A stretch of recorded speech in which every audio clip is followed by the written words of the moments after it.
ముందుగా అందరికీ నమస్కారం అండి. నా పేరు ముత్యాల కిరణ్ కుమార్. ఈ వీడియో కనుక మీకు నచ్చితే లైక్ చేయండి, షేర్ చేయండి, సబ్స్క్రైబ్ చేయండి. ముందుగా టాపిక్ విషయానికి వస్తే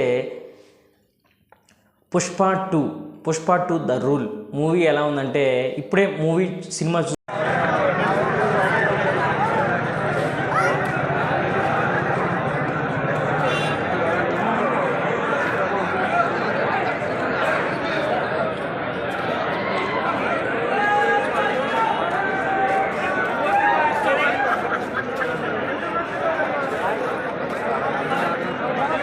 మార్నింగ్ మూవీ రివ్యూ చెప్పాలన్న అది నా బాధ. నేను చెప్పాలి నేను ఏం చేయాలో చెప్పు. సబ్స్క్రైబ్ కొడతా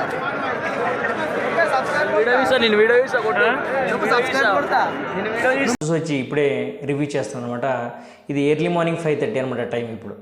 సో ఎలా ఉంది అంటే మనకి ప్రస్తుతం 2 తెలుగు రాష్ట్రాలే కాకుండా నార్త్ ఇండియా, సౌత్ ఇండియా అనే తేడా లేకుండా మొత్తం total Indian wide plus international wide కూడా పుష్ప అనే ఫేవర్ నడుస్తుంది అనమాట. ముందుగా స్టోరీ విషయానికి వస్తే పుష్ప 1 వచ్చేసి మనకి మ్యారేజ్ దగ్గర ఎండ్ అయ్యింది కదా. సో దీంట్లో ఏంటంటే మ్యారేజ్ అయిపోయింది. మనకి ఏంటంటే చాలా ఒక క్లియర్ కట్ చూపిస్తారనమాట. స్టార్టింగు ఎండింగ్ అనేది కొంచెం డిసప్పాయింట్ చేసినప్పటికీ మనకేంటంటే అంటే కొంచెం స్టోరీ ఒక 15 నిమిషాలు 20 నిమిషాల తర్వాత స్టోరీలోకి వెళ్ళిన తర్వాత సినిమా అనేది కొన్ని సీన్స్ అనేవి చాలా బాగుంటాయి అనమాట. లేని విషయానికి వస్తే ఏంటంటే పుష్ప వాళ్ళ ఫ్యామిలీతో కలవాలి అనుకుంటాడు. సో ఈ సినిమా మొత్తం ఓవరాల్గా ఏంటంటే మనకి స్టార్టింగ్ నుంచి ఎండింగ్ వరకు ఫ్యామిలీతో ఎలా కలిసాడు అనేది చూపిస్తారు. ప్లస్ కొన్ని సీన్స్ ఏంటంటే మనకి అంటే స్మగ్లింగ్స్ మన ఇంటర్నేషనల్ స్థాయికి ఎలా వెళ్ళాడు, ఎందుకు వెళ్ళాడు అనేది ఈ స్టోరీ అనమాట. ముందుగా నటినట్ల గురించి చెప్పాలంటే మనకి ఏంటంటే ఇందులో మెయిన్గా ముగ్గురు నటినట్ల గురించి చెప్పాలి మనకి. ఫస్ట్ అల్లు అర్జున్ గారు, సెకండ్ రష్మిక మందన, థర్డ్ ఫహద్ ఫాజిల్ గారు. సో మనకేంటంటే అల్లు అర్జున్ గారు అయితే 1 మ్యాన్ షో చేశారు సినిమాని. సో మనకేంటంటే అసలు ఆయన బుధస్కంధాల మీదే నడిపించాడు సినిమా మొత్తం. సో ఫ్రేమ్ టు ఫ్రేమ్ ఆయనే ఉంటాడు అనమాట. సినిమా మొత్తం మీద ప్రతి ఫ్రేమ్లో ఫహద్ ఫాజిల్ కానీ లేకపోతే అల్లు అర్జున్ కానీ రష్మిక మందన కానీ ఉంటారు. అంటే ఈ ముగ్గురు మీదే సినిమా నడిచింది అనమాట. అల్లు అర్జున్ గారు మనకి కొన్ని సీన్స్ అయితే మనకి గూస్ బంప్స్ తెప్పిస్తాయి. అలా ఎలాంటి సీన్స్ అంటే మనకి ఏంటంటే రెండు విషయాల్లో చీర కడతారు అనమాట. ఫస్ట్ చీర కట్టినప్పుడు ఏంటంటే మనకి ఒక 40 మినిట్స్ సీన్ ఉంటుంది అనమాట. మనకేంటంటే మనకి టెంపుల్లో ఎమోషనల్ సీన్ ఉంటుంది. తర్వాత అంటే ఆ 40 మినిట్స్లోనే మొత్తం అందరి నట విశ్వరూపం చూపిస్తారనమాట. సో మనకేంటంటే గుడికి వెళ్ళడం కానీ, ప్లస్ మనకేంటంటే అక్కడ ఆయన చీర కట్టడం కానీ, ప్లస్ మనకి ప్రెగ్నెంట్ అయిన విషయం తెలిసినప్పుడు, ప్లస్ మనకేంటంటే కొన్ని సీన్స్ మనకి ఎమోషనల్గా ఉంటాయి. ప్లస్ మనకేంటంటే అక్కడ ప్లస్ మనకేంటంటే అక్కడ రష్మిక మందన కానీ కొన్ని డైలాగ్స్ కానీ అవన్నీ ఏంటంటే నెక్స్ట్ లెవెల్కి తీసుకెళ్తాయి అనమాట. సో మనకేంటంటే ఈ సినిమాలో ఏంటంటే మనకి హీరోకి ఎంత ఇంపార్టెన్స్ ఉందో హీరోయిన్ కూడా అంతే ఇంపార్టెన్స్ ఇచ్చారు. సో అలానే కాకుండా మనకేంటంటే ఫహద్ ఫాజిల్ గురించి గారు చెప్పాలంటే మనకేంటంటే అంటే పుష్ప 1లో చాలా లెంత్ తక్కువ ఉంటుంది అనమాట ఫహద్ ఫాజిల్ గారిది. బట్ పుష్ప 2లో ఏంటంటే మెయిన్ లెంత్ ఎక్కువ ఉంటుంది అనమాట. అంటే ఆల్మోస్ట్ 20 నిమిషాల సినిమాలో ఒక గంటన్నర మొత్తం ప్రతి సీన్లో ఆయన కనపడతానే ఉంటారు అనమాట. సో మనకేంటంటే అల్లు అర్జున్ గారికి ఫహద్ ఫాజిల్ గారికి ఒక టామ్ అండ్ జెర్రీ లాగా జరుగుతుంది అనమాట.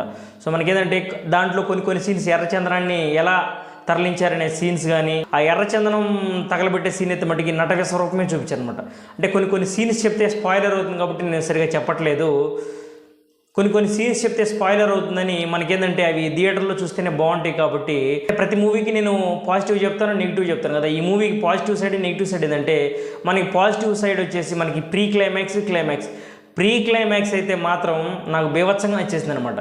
సో మనకేంటంటే అసలు 5:30కి కూడా మనకి థియేటర్స్ ఎలా ఉన్నాయంటే కలకల్లాడుతున్నాయి అనమాట. కొన్ని థియేటర్స్ కొన్ని చోట్ల మనకి డల్గా ఉంది కానీ, సో కొన్ని చోట్ల అయితే మనకి కొన్ని చోట్ల మనకి అనుకున్న సంఘటనలు కూడా జరిగినాయి అనమాట. మనకి ఆర్టీసీ క్రాస్ రోడ్స్ మనకి అల్లు అర్జున్ గారు రావడము, ఆ ఘటనలో మనకి ఏంటంటే ఒక లేడీ ఒక బాబు ఒకరు చనిపోవడం అనేది చాలా బాధాకరమైన విషయం.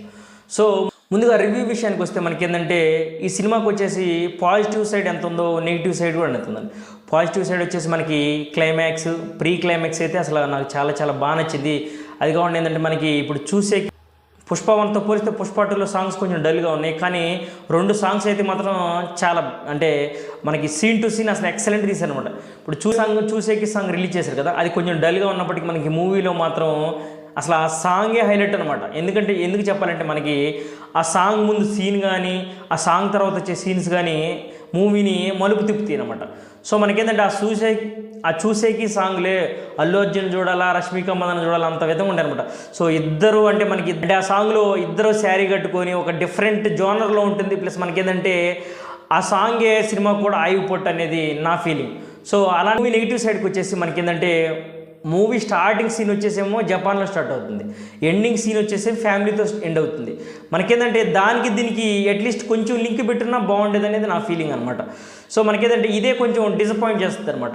దానికి అంటే పుష్ప 3 ఉందని అంటే మనకి దానికి అనుగుణంగా మనకి పుష్ప 1, పుష్ప 2, పుష్ప 3 ద ర్యాంపేజ్ అని మనకి టైటిల్ కూడా అనౌన్స్ చేసి మనకేంటంటే దానికి అనుసంధానం చేశారు. సో అలానే కాకుండా బీజిఎం. సో మనకేంటంటే బేసికల్గా ఏంటంటే చాలా మూవీస్ అనేవి బీజిఎంతోనే సినిమాలు పైకి లేస్తాయి అనమాట. సో అలాంటి ముందు వరుసలో చెప్పుకోవాల్సిన సినిమా ఏంటంటే అఖండ కేవలం ఏంటంటే బీజిఎంతో నెక్స్ట్ లెవెల్కి వెళ్ళిందనమాట సినిమా.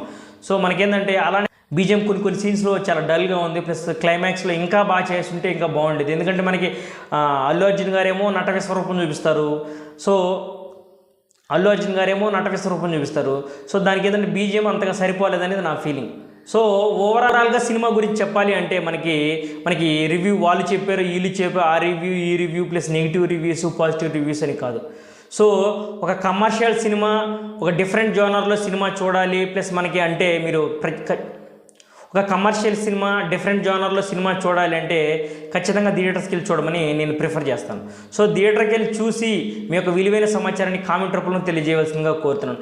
అదేమంటే మెయిన్గా ఈ సినిమాకి మనం ముందు వీడియో చేసాం కదా 2000 కోట్లు దాటదా అని. సో మనకి ఎవరైనా అనుకున్నా సరే అల్లు అర్జున్ గారు మెగా కాంపౌండ్ నుంచి వచ్చారు కాబట్టి మెగాస్టార్ చిరంజీవి గారు పెద్దరికం తీసుకొని ఆ సినిమాని ప్రమోట్ చేశారు. సో అంటే దీనికి నేను ఓవరాల్గా చెప్పేది ఏంటంటే మనకేంటంటే 2000 కోట్లు దాటుతుందా లేదా అంటే మనకి కొంచెం కష్టమనే అనిపిస్తుంది. ఒక 1000 కోట్లు అయితే మట్టి ఖచ్చితంగా దాటుతుంది. సో మనకేంటంటే అంటే ఫ్యాన్స్ కూడా యాంటీ ఫ్యాన్స్ కూడా మనకేంటంటే ఈ సినిమాకి బాగా చూస్తే ఏంటంటే మనకి ఒక 1200 కోట్ల నుంచి 1500 కోట్ల వరకు రావచ్చు అనేది నా ఫీలింగ్. సో ఓవరాల్గా నేను ఈ మూవీకి ఇచ్చే రేటింగ్ వచ్చేసి మనకి 3/5 అనమాట, అంటే హిట్ అనమాట. సో మనకి కమర్షియల్గా అయితే మటుకి చాలా కొన్ని ఎలిమెంట్స్ బాగుంటాయి, కమర్షియల్గా చాలా బాగా ఉంది సినిమా. సో రివ్యూగా చెప్పాను. దయచేసి మీరు మూవీ చూసి మీ యొక్క కామెంట్స్ని తెలియజేయవలసిందిగా కోరుతున్నాను. ప్లీజ్ ఈ వీడియో కనుక మీకు నచ్చితే లైక్ చేయండి, షేర్ చేయండి, సబ్స్క్రైబ్ చేయండి. Thank you so much.